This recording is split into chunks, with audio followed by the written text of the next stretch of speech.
শ্ৰীমন্ত শংকৰদেৱ সংঘ ধেমাজি জিলা সংস্কৃতি শাখাৰ উদ্যোগত ধেমাজি আঞ্চলিক শাখাৰ আতিথ্যত আয়োজন কৰা শংকৰী সংগীতৰ প্ৰশিক্ষণ কৰ্মশালাৰ দেওবাৰে সফল সামৰণি হয়।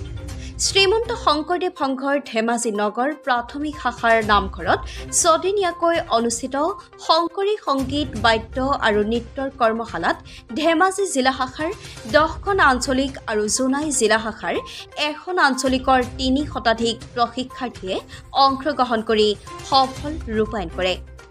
ধেমাজি জিলা সংস্কৃতি শাখাৰ সভাপতি মনোজ দত্তই সভাপতিত্ব কৰা প্ৰশিক্ষণ সত্ৰ সামৰণি অনুষ্ঠানৰ সভাখনি উদ্বোধন কৰে জিলা শাখাৰ সম্পাদক বিনন্দ চাংমাইৰ লগতে জনুপ্ৰভা লাহন বুঢ়াগোহাঁইৰ নিজা পৰিকল্পনাৰে ছপা বন্ধাই দিয়া দিশা নামৰ পাপৰি নামেৰে এখন দিশা নামৰ গ্ৰন্থ উন্মোচন কৰে।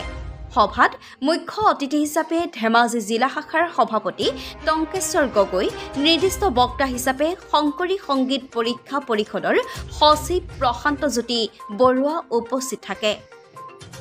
অনুষ্ঠানত বিশিষ্ট অতিথি হিচাপে জিলা শাখাৰ মূলৰ সদস্য মোহন চন্দ্ৰ শইকীয়া, প্ৰাক্তন মূলৰ সদস্য কিৰণ ফুকন, নিৰমা বৰুৱা আৰু জয়জ্যোতি চুতীয়া উপস্থিত থাকে। ধেমাজিৰ পৰা মৃদুপৱন শইকীয়াৰ ৰিপৰ্ট, অসম কণ্ঠ।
গানিকা প্ৰদৰ্শন কৰিছিল। মোৰ মোবাইলত এতিয়াও হয়তো ভিডিঅ' অকণমান ওলাব। মোক সুধি আছিল লৈজ্যোতি গগৈ, ভৱেশ কলিতা ওচৰতে আছিল, ক'ৰ হয়। ইমানেই ফুটনি লাগি গ'ল মোৰ আমাৰ ধেমাজি, এইবিলাক আমাৰ ধেমাজি শব্দটো মোৰ ওলাই গৈছিল। সেইকাৰণে ওলাইছিল মোৰ বৰ নাৰায়ণপুৰ বিশেষ দূৰত নহয়, মানে সেই ফূৰ্তিত আমাৰ ধেমাজি মোৰ শব্দটো ওলাই গৈছিল।